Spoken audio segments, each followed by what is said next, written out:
استثمار طويل الأجل ولا قصير الأجل؟ لازم تفهم الفرق قبل ما ترشح أي مشروع لعميلك. تخيل معايا 2 عملاء، كل واحد فيهم معاه 1,000,000 درهم، بس واحد فيهم بيقولك أنا عايز أشتري وأبيع بسرعة، والتاني بيقولك أنا عايز أأمن دخل ليا ولأولادي بعد 10 سنين. هل ينفع تديهم نفس المشروع؟ هل ينفع تتكلم معاهم بنفس الطريقة؟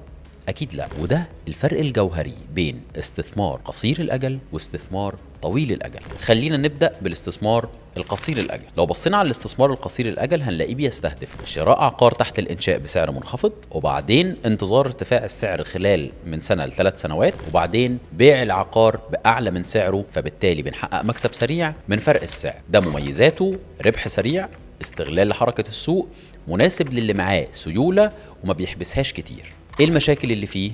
مخاطرة، لو السوق وقف خسر، لو التسليم اتأخر خسر.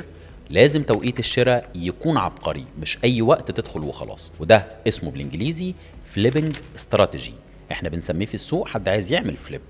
طيب نروح بقى للاستثمار طويل الأجل، وده بيستهدف امتلاك عقار للإيجار السنوي أو الشهري، بناء دخل سلبي مستمر، زيادة القيمة العقارية مع الوقت، وأخيرا الحفاظ على الأصل كميراث أو ضمان. إيه بقى مميزاته؟ دخل شهري ثابت، بيع العقار لاحقا بسعر أعلى، زائد دخل تم الاستفادة منه طول فترة امتلاك العقار. طب ايه المخاطر بتاعته؟ العائد ما بيبقاش فوري وسريع، محتاج صبر ورؤية طويلة، لازم إدارة مستمرة، تأجير وصيانة. انت كوسيط تعرف ازاي العميل محتاج ايه منهم؟ اسأله: انت عايز تأجر ولا تبيع؟ محتاج دخل شهري ولا محتاج فلوس سريعة؟ مستعد تسيب فلوسك كام سنة ولا بتفكر تشتري تاني بعد الصفقة دي؟ الإجابات هتقولك هو محتاج استثمار قصير الأجل ولا طويل الأجل. وخلي بالك، في مشاريع بتصلح للنوعين، بس طريقة البيع بتختلف. يعني ايه؟ ممكن مشروع قيد الإنشاء يتباع لمستثمر عايز فليبنج، وممكن نفس المشروع يتباع لحد ناوي يأجر